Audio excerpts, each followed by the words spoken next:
Very good morning, students. For this lecturing video session, I am going to solve a problem from projections of solids. So let me just read out the question and make you understand what has been given here and to extract as much as information which is given in the question. A hexagonal pyramid of 26 mm base of side and 70 mm height rests on HP on one of its base edges, such that the triangular face containing the resting edge is perpendicular to both HP and VP. Draw its projections. So, given data. Here, the object is a hexagonal pyramid. So, object. What is object? Object is a hexagonal pyramid. So, hexagonal pyramid.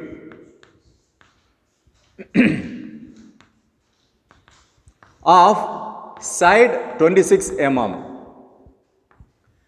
and 70 mm height, which is nothing but the axis height. So AH axis height 70 mm, 70. Rest on HP. So where it is resting? It is resting on HP. So resting on HP. On one of its base edges, that means it is resting with one of its edge or side, such that the triangular face containing the resting is perpendicular to both HP and VP. The triangular face which is resting, that edge which is resting is perpendicular to both HP and VP. So this is the object.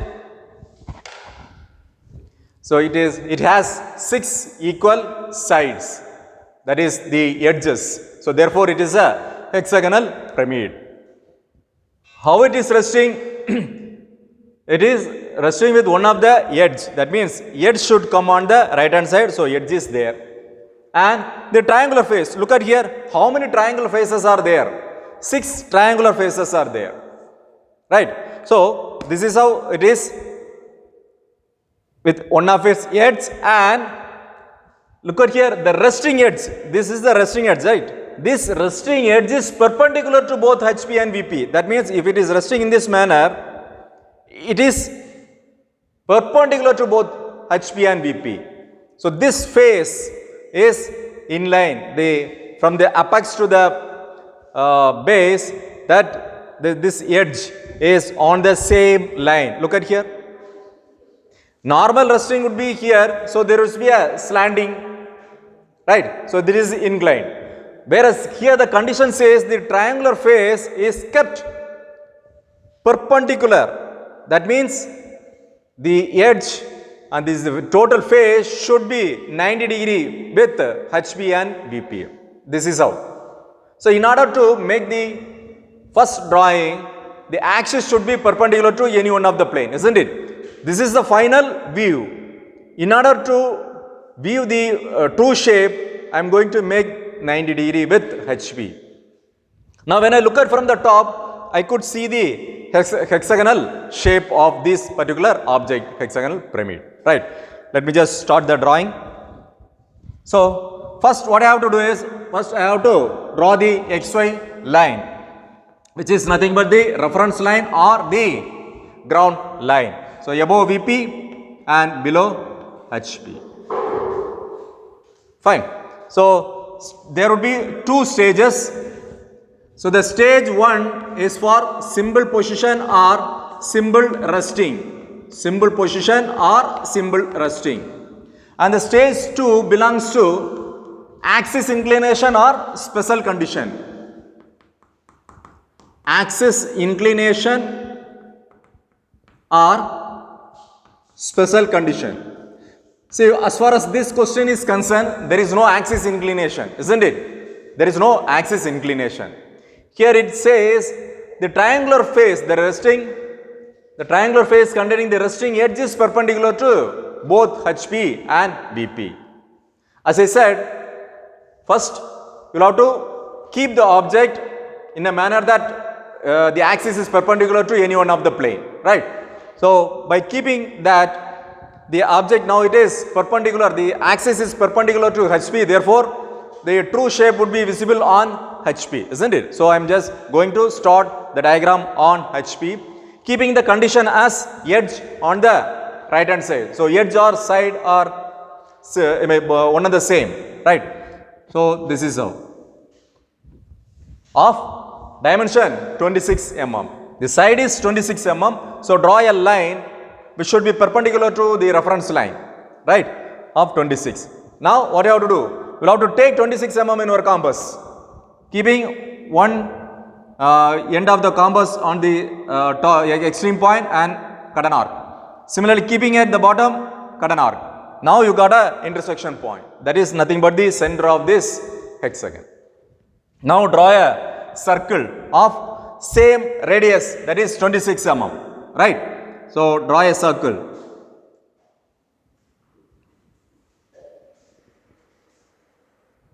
Draw a circle of 26 mm as radius. Now keeping the same radius, that is 26 mm, from this top point of the line, cut an arc. Then keep cutting the arc on the periphery of the circle. Keep cutting, keep cutting. Now if you cut here, it will intersect here. So now what I have to do? You have to, by using the scale, you just connect the lines. These are edges, isn't it? By just connect it. By doing so, you will get a hexagonal shape. Now our object is hexagon, isn't it? So therefore, the circle should be drawn as very thin line. Should be drawn as very thin line. Our object is a hexagonal pyramid, so hexagon is visible. So hexagon has been drawn here. As being pyramid, you could see when you just look at from the top, you could see the apex or vertex, right? So which is nothing but the on the center point, this would be denoted as O. Now when I look at from the top, I could see these slant edges, right? So now I have to connect those lines from each corner to the apex. So in this manner, So connect to all the corners from the apex, So now you got the hexagonal shape, right? This is the top view. Let me just give the naming for this: A, B, C, D, E and F. Top view has been completed. Now in order to draw the front view, I need to project all the corners or edges vertically upwards. Now where is the axis for this? So look at here, the axis will be here, the intersection point. Now if you draw a perpendicular line, that would be the axis. Here this is also a visible line, right? When you just look at from here, this edge is also visible line. So first priority should be given for the object line or outline. Next comes the dotted line. The first priority should be given for the object line or outline, second for the dash line or dotted line, and the third priority should be given for the axis. Right. So now this is the axis of height 70 mm, isn't it? Take 70 mm in your compass. From the reference line, cut an arc. Now close the boundary. So boundary is always visible, right? When you just look at from the front, so you could see the triangular shape. That's a pyramid, that's how it looks like, right? So now just connect it, the boundary should be closed. Now look at from here. When you just look at from here, you could see this slant edge also, right? That you just draw a vertical line. Now note down the notations. When you look at from here, A, B, C, that is AO, BO, CO are visible, right? Therefore this could be A1, A dash. This could be O dash. AO is visible, BO is visible, next comes CO is also visible. What about DEF? DEF. D is invisible because it is right behind C. E is also invisible because it is right behind B. F is invisible because it is right behind A. Therefore, F, E, D are invisible. That needs to be captured here. So, F dash is invisible, E dash is invisible. Similarly, D dash is also invisible. So, this is the symbol resting or symbol position when the hexagonal pyramid resting with one of its keeping the edge on the right hand side. This is how. Now, in the second stage where the axis inclination or the special condition, what it says, the triangular face, this is the triangular face, this is how it is resting, right? This triangular face is kept perpendicular in this manner. It should be kept perpendicular. This is what I am going to draw now. That means this CODO should be kept perpendicular. That OCD, that triangle should be kept perpendicular. Right. So, for which, let me just choose a point and mark this as C1 dash and D1 dash. This line OCD, that is a triangle, right? That's how we have kept here. This is what the triangle OCD. This should be kept perpendicular to HB and VP. Therefore, measure CO distance. Before that, what you have to do is you just keep your protractor in this manner, draw a 90-degree line. There is a perpendicular line. Perpendicular line. It should be very thin. So first you just draw a very thin line. Now measure the distance between OC in your compass. C is already here, this here center, cut an arc. Now this is the slant edge has been kept perpendicular. Now this line is perpendicular to HP. What the condition says? The resting edge, that is a triangular face resting edge, is perpendicular to both HP and VP. Now this OCD, the triangle has been kept perpendicular to HP. Right. Next, base. I have to draw the base. So measure the distance between AC in your compass. AC in your compass. Keeping at C, cut an arc. Similarly, measure the distance between OA in our compass. Keeping at O, just cut an arc. Right. Now connect the lines, that intersection point, that connect it. Clear? Now this is nothing but A1 dash and F1 dash. Now one more slant edge is visible, right? So measure it from either CB or AB. I am measuring it from C to B. So keeping at C, cut an arc. This could be B1 dash or E1 dash. Now connect it. Right. This particular OCD triangle has been kept perpendicular to HP. Now let's see how the final top view is going to come out. For which, in order to draw the final view, what you have to do? You will have to just project all the visible edges and corners. So project us vertically downwards. Similarly, from the top view, just draw horizontal projectors. So the F and D will lie on the same line. Similarly, A, C and B, just project it. Now I got a box over here. So within the box only I am going to get the final top view of this particular projection. So next what I have to do? I have to do the mapping or graphing. That means the horizontal and vertical projector would be meeting at one point, right? So look at point A.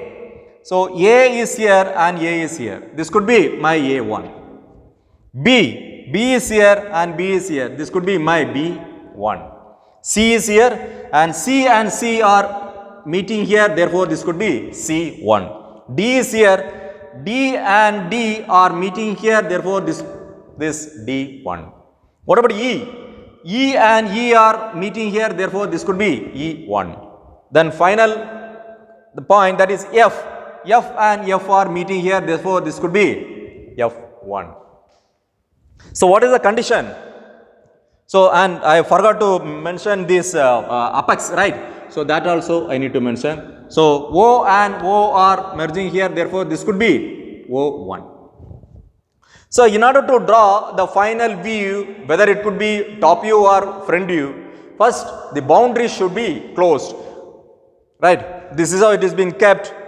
When I look at from the top, so all the boundaries are visible, isn't it? So I am going to close all the boundaries. This could be my F, right? Sorry, right. So A to B, B to C, C O, O D, D E, E F and F A. So this is what I could see when I look at from the top. That means when I keep the rectangular face vertical, right? Next, checklist. For checklist, base, now to see the base starts from A to B, B to C, C to D, D to E and E to F and A. So A to B is connected, B to C is connected, C to D, D to E, E to F, F to A. These are edges. That means AB is one edge, BC is another edge, CD is another edge and D is another edge, EF is another edge and FA is another. That's how 6 edges are formed. So look at here, A to B, B to C, C to D, D to E, E to F, F to A is connected. So this portion is over. Next comes the slant edges.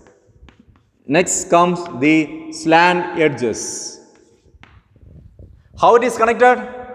A to O, B to O, C to O, D to O, E to O and F to O.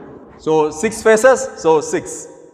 So all the slant edges are meeting at one point, which is nothing but the apex. That's what all the corners is meeting one point, that is O, O, O, O. A, O, B, O, C, O, D, O, E, O, F, O. Isn't it?